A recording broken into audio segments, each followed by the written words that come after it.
പിന്നാണല്ലോ ഞങ്ങളിന്ന് എംബസിയിലേക്ക് പോവാം. ഞങ്ങൾ പാസ്പോർട്ട് കൊടുത്തിട്ട് പുതുക്കാൻ വേണ്ടി കൊടുത്തിട്ട് റിന്യൂവലിന് കൊടുത്തിട്ട് കുറച്ച് ദിവസങ്ങളായി. അപ്പോൾ ഞങ്ങൾ ആദ്യം തന്നെ കൊടുക്കുന്ന സമയത്ത് ചോദിച്ചപ്പോൾ 2 ആഴ്ച കഴിഞ്ഞിട്ട് കിട്ടുമെന്ന് പറഞ്ഞു. 2 ആഴ്ച അല്ലെങ്കിൽ 45 ദിവസം കഴിഞ്ഞിട്ട് കിട്ടുമെന്ന് പറഞ്ഞു. അത് കഴിഞ്ഞ്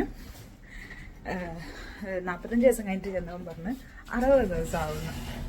അങ്ങനെ 60 ദിവസം കഴിഞ്ഞ് ഇതുവരെ വീട്ടിലേക്ക് ഒരു പോലീസ് എൻക്വയറിക്ക് അല്ലെങ്കിൽ നമ്മളെ ഇതിന് വേണ്ടിയിട്ടൊന്നും വിളിച്ചിട്ടില്ല, ക്ലിയറൻസിനൊന്നും വേണ്ടിയിട്ട് വിളിച്ചിട്ടില്ല. അപ്പോൾ ഞങ്ങൾ ഇന്ന് ഒന്നുകൂടി പോയിട്ട് അന്വേഷിക്കാൻ വേണ്ടി പോവാം. എന്താ പറയുന്നത് നോക്കാമല്ലോ. അപ്പോൾ ഞങ്ങൾ കോൺസുലേറ്റിൽ പോയിട്ട് അന്വേഷിച്ചാൽ പറഞ്ഞത് ഇനി 2 ആഴ്ചയ്ക്കുള്ളിൽ എന്തെങ്കിലുമൊക്കെ ആവുമെന്നുള്ളത്.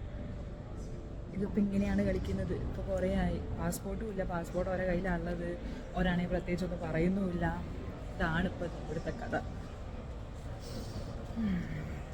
2 ആഴ്ച കൂടി കഴിഞ്ഞിട്ട് നോക്കാം, അല്ലാതെ ഇപ്പം എന്ത് ചെയ്യാൻ പറ്റും. 2 ആഴ്ച